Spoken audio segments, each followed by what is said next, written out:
Yo, what's going on, everybody? It is the Nicholas Christakis Chelsea Football Channel, and today is match preview for Sunday's match against Chelsea versus Brentford. Back at the bridge, finally back at the bridge. It feels like it's been quite a while since we played there. I think Villa was the last game we've played at the bridge. We played 2 away games in a row. Then, of course, we played yesterday against Astana in Kazakhstan. Big shout out again to the young kids who played in that one. They absolutely did their part in that game. Really can't say enough, guys. Like I already praised Raksaki. I praised Josh Achiampong. I praised Neto for his first 45 minutes. But everybody in that game played well enough. Of course, couldn't get the clean sheet because we never can keep clean sheets. But everybody got above a 7 yesterday, and I thought everybody played great.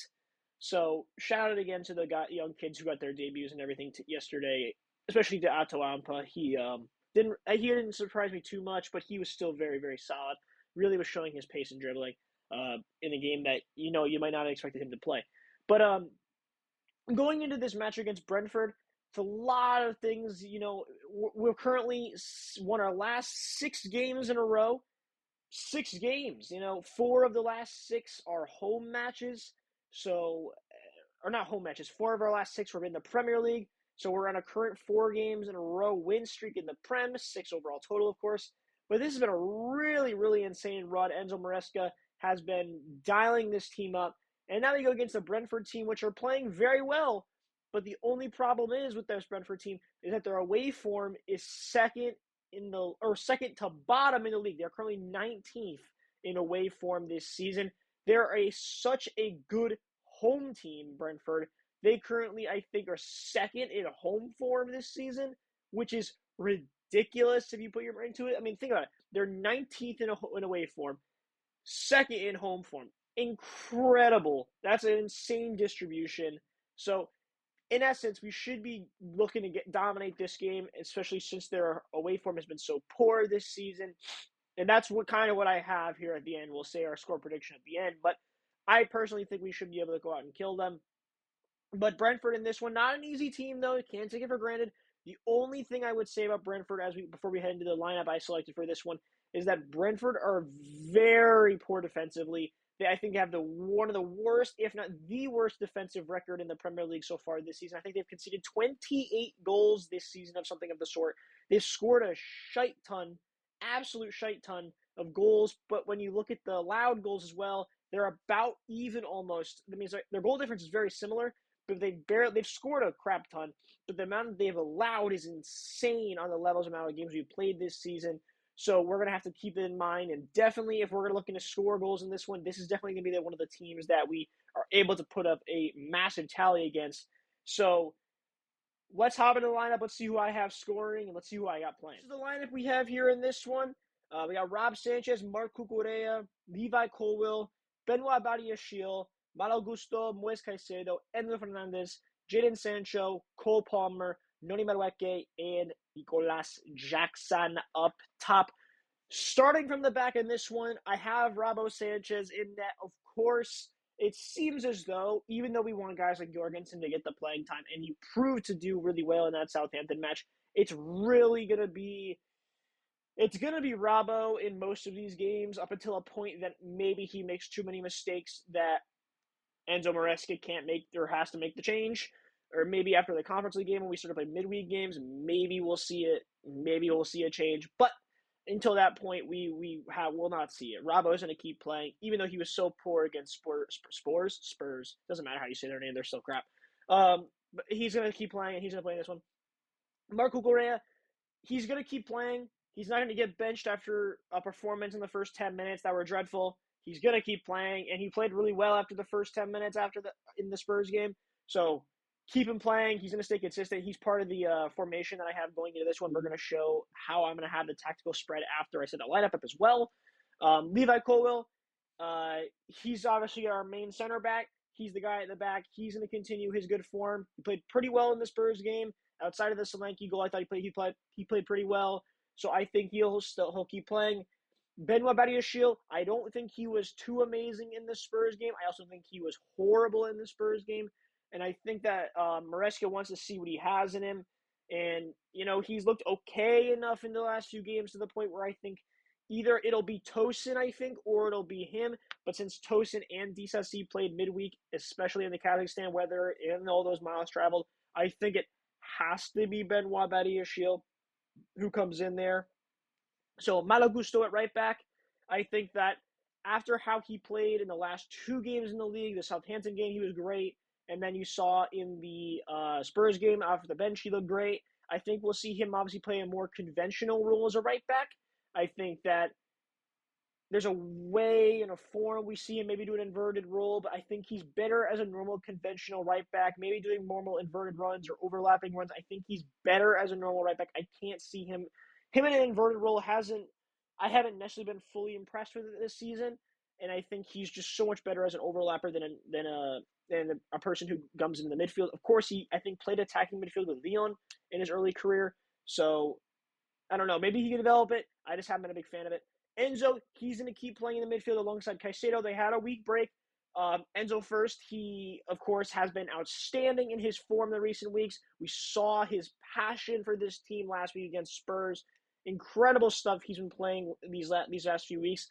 I'm really hoping that it continues. First of all, I'm hoping it can continue, and I'm hoping that him and Caicedo in the midfield can continue to develop because we know how good Caicedo is. Let's put it that way. We've seen how good he's been not only this season so far, but as well as the end of the season last year. Ever since it turned 2024, he's been incredible.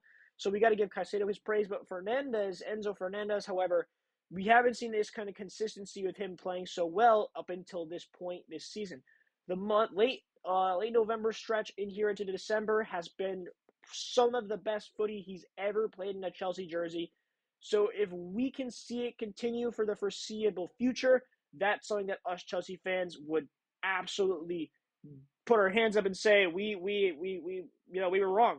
We were wrong. But I really truly hope that we can see it. And this one against Brentford, it's really only a matter of it's going to happen. I think he's going to have a great game in this one. I think him and Caicedo are going to look great in the pivot. So Sancho, I'm going to start doing a thing, I think, for previews where I start to announce who I think the player of the match is going to be. And I think Jadon Sancho is going to win player of the match in this one. The way he's looked in the last 2 games, especially in that Conference League game, so in the last 3 games you could even say he's played in, he's been brilliant. Absolutely amazing stuff we've seen out of Jadon Sancho recently. I think that he's up for another goal and assist in this one. I think him off the left-hand side, especially we saw that goal against Spurs. It was the only reason we really got back in this match. I think Sancho was incredible in that one. I think he's up for another big match in this one against Brentford, especially with Pedro Neto out. I think there's not a chance in the world that he does not start. I think he is going to be a guaranteed left winger going in this one. I'm really excited to see what Sancho can give us. Cole Palmer, I think that, of course, you don't drop Cole Palmer, but this guy's incredible. There's nothing really to say. I could have given him player of the match, but I can give him player of the match every single time. I'm not going to do that because I know how good he is, and there's a chance, like a 25-30% chance he might win player of the match anyway. But I think Cole Palmer is an incredible footy player. There's nothing really I could say about this guy except let him do his thing. He's like Maresca said, he's out of this world. Like the reporter was saying, he's like in the press conference earlier today, he's like inhuman. He's not like the other people. So let him cook, let him do what he wants. There's a chance he might get on the score sheet himself. Noni Madueke comes back into the lineup. Of course, he only played a handful of minutes, I'm pretty sure, in the Spurs match and in the previous game. He hasn't started, I don't think, recently too much. He did start, of course, in the Southampton game, but I don't think his minutes have been a little bit dipped, I think, since Sancho came back. But it's okay. Not really worried about that because Noni's going to come back into the lineup, of course, for Pedro Neto missing. So we'll see Noni come in. I'm really hoping he can continue to show his good form. Of course, we loved how he played in the Southampton game. He's just got to be show a bit more composure in front of the net and get a bit more because he could have scored a hat trick in that Southampton game, and that game would have looked a lot better for him. And then Nico Jackson up top, of course. Nico Jackson, of course, didn't play necessarily, you could say, as well in the Tottenham game, but Enzo Maresca begged to differ with all of us. We all sat there and thought to ourselves, well, he got taken off. He was pissed off. He was showing a lot of emotion. But the thing is about Nico Jackson, the last one, Enzo Maresca also said it in the press conference. He loved what Nico did because after the second goal, he picked the ball up, put the ball on the halfway line to get us another goal. He didn't worry about the penalty. He ran to the back of the net. He grabbed it. He put it in the center of the field because he wanted us to get started on play. That's amazing type of emotions there from a striker, and you saw it when he got taken off. He was pissed at himself. This is the mentality he has. He also did the interview. I forgot what the girl's name, but he was talking about how he hasn't even made it at Chelsea yet. He talks about when he made it is winning trophies. It's talking about scoring 30 goals. It's about being the best striker you know you can be. So he knows he hasn't made it yet. He's got to just keep proving it. Keep scoring, win some trophies. It's as simple as that. So Nico Jackson starts again up top. I have my full faith in this guy. So there's nothing really to doubt in this lineup. It's a great lineup, and we're in second place because of it. We've been incredible this season, and Brentford are about to find out why we've been incredible this season. Of course, again, props to Brentford, but they're no Chelsea. They're no Chelsea. Their away form has been dumpster this season, and we've been incredible this season. Pretty decently consistent at home, dropping a few points in draws. But our away form has been our saving grace so far. So let's prove that we can make Stamford Bridge the absolute dominant force that we have the record for. And we have the record at home for a reason. Let's continue. Let's make a new record. Let's make a damn new record. So going into this game, gotta hope that the guys can lock in. It's as simple as that. I have Jadon Sancho winning player of the match. However, it's got to be consistent all around. I got to see consistency from this defense. Of course, Brentford have scored a crap ton of goals, so it'd be great to see another clean sheet on the board. However, we've been unable to do it. So I've got to just say, let Robbo cook. Please just give us a consistent performance in this one. I want to see some decent distribution. I want to see some good saves out of you in this one if necessary. So please do it. Score prediction, I'm going to say we are going to get a clean sheet. I'm going to say 3-0. I think a 3-0 victory. Their form away from home has been so poor this season. I think we're going to smash them. I can also see us winning maybe 3-1, same as yesterday. But at the same time, I'd like to give us a bit more hope.